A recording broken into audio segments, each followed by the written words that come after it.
ओम शांति। 22 जनवरी 2022 की साकार मुरली से होमवर्क। आज की मुरली से स्वमान लेंगे। मैं मास्टर दाता हूँ। मास्टर दाता अर्थात निरंतर सेवाधारी और फराक दिल, सर्व खजानों से संपन्न। इसके लिए विजन बनाएंगे।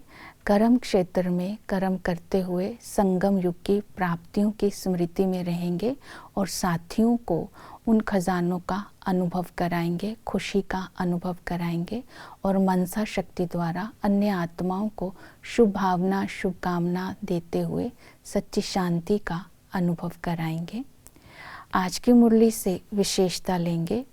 ब्रह्मा बाप समान कर्मातीत हम आत्माएं कहाँ तक बनी है। कर्मातीत अर्थात ज्ञान मूर्त, गुण मूर्त, याद मूर्त और महादान्य मूर्त। इसके लिए कर्मातीत बनने के लिए आज विशेष अटेंशन देंगे कि न्यारापन की स्थिति मेरी कहाँ तक रहती है।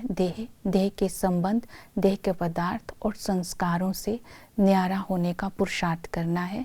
दूसरा, अशरीरीपन का अभ्यास, नेचुरल मेरा कहाँ तक रहता है।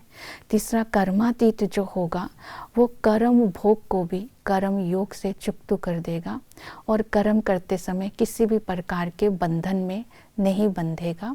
और इस तरह आज कर्मातीत की विशेषताएं अपने अंदर चेक करेंगे।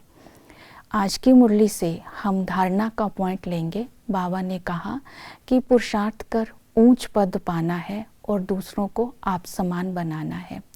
तो पुरुषार्थ कर ऊंच पद पाने के लिए आज हम अटेंशन देंगे पढ़ाई के ऊपर। बाबा ने कहा तुम गॉडली स्टूडेंट हो, तुम्हें इस बात का लोभ रहना चाहिए जो बाबा ज्ञान देते हैं उसको जीवन में धारण करके पास विद ऑनर होकर के ही रहना है। तो इस तरह पढ़ाई पर आज अटेंशन देंगे।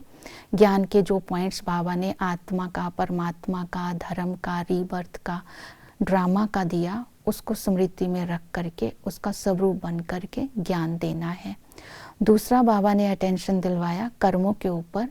कर्मों की गति पर अटेंशन दिलवाते कहा कि किसी भी देहधारी के साथ अपना लेन देन नहीं रखना है। तुम्हारा सारा कनेक्शन केवल शिव बाबा से है, तो शिव बाबा से लेन देन करना है। क्योंकि देहधारी से हम लेन देन करते हैं तो वो देहधारी ही याद आता है और मांगने का संस्कार पड़ जाता है, लोभ का भूत आ जाता है। इसके लिए इससे छूटना है तो अपने आप को सदा ही बाबा के साथ और बाबा पर समर्पित समझना है। दूसरा, जो व्यक्ति हमें देता है उसका भी सफल नहीं होता है, क्योंकि जो व्यक्ति देता है उसका शिव बाबा के भंडारे में सफल नहीं होता, उसका संबंध मेरे साथ बन जाता है तो मेरी याद भी व्याभ्यचारी हो जाती है। तो उस चीज़ को यूज़ करेंगे तो उस व्यक्ति की ही याद आएगी। तीसरा, बाबा ने आज अटेंशन दिलवाया याद के ऊपर। याद से ही कर्मातीत बनते हैं। जितना हम बाबा को याद करेंगे, संकल्प, बोल, कर्म में प्योरिटी झलकेगी और दृष्टि सतो प्रधान होती जाएगी और याद से ही विकर्म विनाश होंगे और विकर्म नहीं होंगे। सेवा के लिए बाबा ने कहा ईश्वरीय कुल की वृद्धि करनी है। इसके लिए हमें याद रखना है कि दूसरी आत्माओं को बताना है तुम भी ब्रह्मा की संतान हो, तुम भी ईश्वर की संतान हो। सब इच्छाओं को छोड़, आशाओं को छोड़, एक बाप को याद करके तुम्हें भी बाप से पूरा वर्षा लेना है। इस तरह सेवा के ऊपर अटेंशन देंगे तो भविष्य में हमारा ऊंच पद होगा। तो इन दो बातों को आज की मुरली से हम धारणा में लेंगे। ओम शांति।